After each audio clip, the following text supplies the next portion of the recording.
ഈശോമിശിഹായ്ക്ക് സ്തുതിയായിരിക്കട്ടെ. വിശുദ്ധ ലൂക്കാ അറിയിച്ച സുവിശേഷം 1-ാം അധ്യായം 66-ാം വാക്യം. കർത്താവിൻ്റെ കരം അവനോട് കൂടെ ഉണ്ടായിരുന്നു. സ്നാപക യോഹന്നാനെ കുറിച്ച് പറയുന്ന വാക്കുകൾ അല്ലേ? ഒരുപക്ഷെ വചനത്തിൽ സ്നാപക യോഹന്നാനെ കുറിച്ച് പറയുന്ന ഏറ്റവും മനോഹരമായ ഒരു വാക്കായത് അവൻ്റെ കൂടെ കർത്താവിൻ്റെ കരമുണ്ടായിരുന്നു എന്നുള്ളത്. ഈ ഒരു സംരക്ഷണം അവൻ്റെ ജീവിതത്തിൽ എപ്പോഴും ഉണ്ടായിരുന്നു എന്നുള്ളതാണ്. സ്നേഹമുള്ളവരെ, നമ്മുടെയൊക്കെ ജീവിതത്തിലും നമ്മളും നേടിയെടുക്കേണ്ടത് ഇതേ സംരക്ഷണമാണ് എന്ന് വചനത്തിലൂടെ ഈശോ നമ്മളോട് പറയുക. സ്നാപക യോഹന്നാനെ പോലെ ദൈവ സംരക്ഷണത്തിൽ, ദൈവത്തിൻ്റെ കരത്തിൻ്റെ സംരക്ഷണത്തിൽ ജീവിക്കുവാനായിട്ട് നമുക്ക് സാധിക്കണം. ഇത് എങ്ങനെയാണ് നേടിയെടുക്കാനായിട്ട് പറ്റുന്നത്? ഇത് നേടിയെടുക്കാൻ പറ്റണമെങ്കിൽ ദൈവത്തിൻ്റെ വചനം കാത്തു ജീവിക്കുവാനായിട്ട് പറ്റണം. ദൈവവചനം കാത്തു ജീവിക്കുന്നവൻ എപ്പോഴും ദൈവ സംരക്ഷണത്തിലായിരിക്കും. ദൈവ സംരക്ഷണത്തിലാണെങ്കിൽ നമ്മൾ പിന്നെ ഒന്നിനെക്കുറിച്ചും പേടിക്കണ്ട കേട്ടോ. ഒത്തിരിയേറെ കാര്യങ്ങൾ നമ്മുടെ ചുറ്റും നടക്കും, ഇഷ്ടംപോലെ സഹനം. പക്ഷേ ഈ സഹനങ്ങളൊന്നും നമ്മളെ തകർത്ത് കളയത്തില്ല. കാരണം എന്നാ? തമ്പുരാനാണ് എന്നെ സംരക്ഷിക്കുന്നത്, എൻ്റെ ദൈവം എന്നെ സംരക്ഷിക്കുന്നുണ്ട്. അവൻ്റെ സംരക്ഷണത്തിലാവുമ്പോൾ ഈ പ്രശ്നങ്ങളെയൊക്കെ അതിജീവിക്കുവാനായിട്ടുള്ള ശക്തി നമുക്ക് ലഭിക്കും. പലപ്പോഴും ഇന്നെനിക്കതിനെ സാധിക്കുന്നില്ല. കാരണം എന്തുകൊണ്ടാണ്? ഈ സംരക്ഷണം എനിക്കുണ്ട് എന്ന് ഉറച്ച് വിശ്വസിക്കാനായിട്ട് പറ്റുന്നുണ്ടോ? പറ്റുന്നില്ല.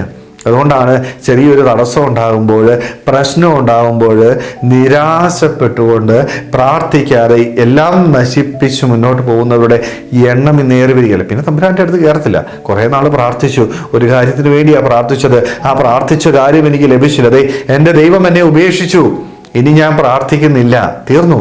തമ്പുരാന്റെ കരങ്ങളിലേക്ക് കൊടുക്കാനായിട്ട് പറ്റുന്നില്ല. അവൻ്റെ വചനമനുസരിച്ച് ജീവിക്കുവാനായിട്ട് എനിക്ക് സാധിക്കുന്നില്ല. പിന്നെ എങ്ങനെയാണ് എൻ്റെ ജീവിതത്തിൽ ഈ ഒരു സംരക്ഷണം ലഭിക്കുന്നത്?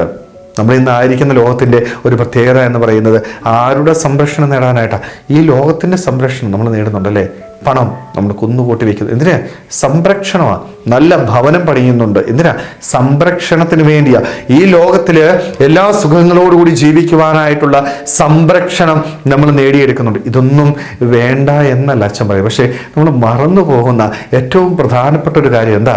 ദൈവത്തിൻ്റെ സംരക്ഷണം വേണ്ടാന്ന് വെച്ചു എന്നുള്ളതാണ്. ദൈവത്തിൻ്റെ സംരക്ഷണം വേണ്ടാന്ന് വെച്ചിട്ട് ബാക്കി എത്ര സംരക്ഷണം എൻ്റെ ജീവിതത്തിലുണ്ടെങ്കിലും സ്നേഹമുള്ളവരെ ഒന്ന് മനസ്സിലാക്കിക്കോണം, എല്ലാം നഷ്ടപ്പെട്ടു പോകും. എൻ്റെ ജീവിതത്തിൽ ഏറ്റവും പ്രധാനപ്പെട്ടത് എൻ്റെ ദൈവത്തിൻ്റെ സംരക്ഷണമാണ്. ആ സംരക്ഷണം നേടിയെടുക്കണമെങ്കിൽ സ്നാപക യോഹന്നാനെ പോലെ ജീവിക്കാനായിട്ട് പറ്റണം. ദൈവത്തിന് വേണ്ടി പൂർണ്ണമായിട്ട് സമർപ്പിക്കപ്പെട്ട ജീവിതമായിരിക്കണം. ഞാൻ ആയിരിക്കുന്ന മേഖലയിൽ ദൈവത്തെ പങ്കുവച്ചു കൊടുക്കുവാനായിട്ട് സാധിക്കണം. അവൻ്റെ വചനമനുസരിച്ച് എൻ്റെ ജീവിതത്തെ ഞാൻ ക്രമീകരിക്കുമ്പോൾ സ്നാപക യോഹന്നാനെ കുറിച്ച് വചനം പറയുന്നത് പോലെ നമ്മെക്കുറിച്ചും പറയുന്നേ നമ്മുടെ ജീവിതത്തിലും ദൈവത്തിൻ്റെ കരം, അവൻ്റെ സംരക്ഷണമുണ്ട് എന്ന്. സ്നേഹമുള്ളവരെ, അതുകൊണ്ട് നമ്മുടെ ജീവിതത്തെ ദൈവകരങ്ങളിലേക്ക് പൂർണ്ണമായിട്ട് നമുക്ക് സമർപ്പിക്കാം. ദൈവവചനമനുസരിച്ച് ജീവിക്കുവാനായിട്ട് ആ വചനം മറ്റുള്ളവർക്ക് പങ്കുവെച്ചുകൊണ്ട് ദൈവത്തിന് പ്രിയപ്പെട്ട മകനായിട്ട്, മകളായിട്ട് തീരുവാനായിട്ട് നമുക്ക് ഓരോരുത്തർക്കും ആത്മാർത്ഥമായിട്ട് ആഗ്രഹിക്കാൻ ശ്രമിക്കാം. ദൈവം നമ്മളെല്ലാവരെയും സമൃദ്ധമായിട്ട് അനുഗ്രഹിക്കട്ടെ. ആമേൻ.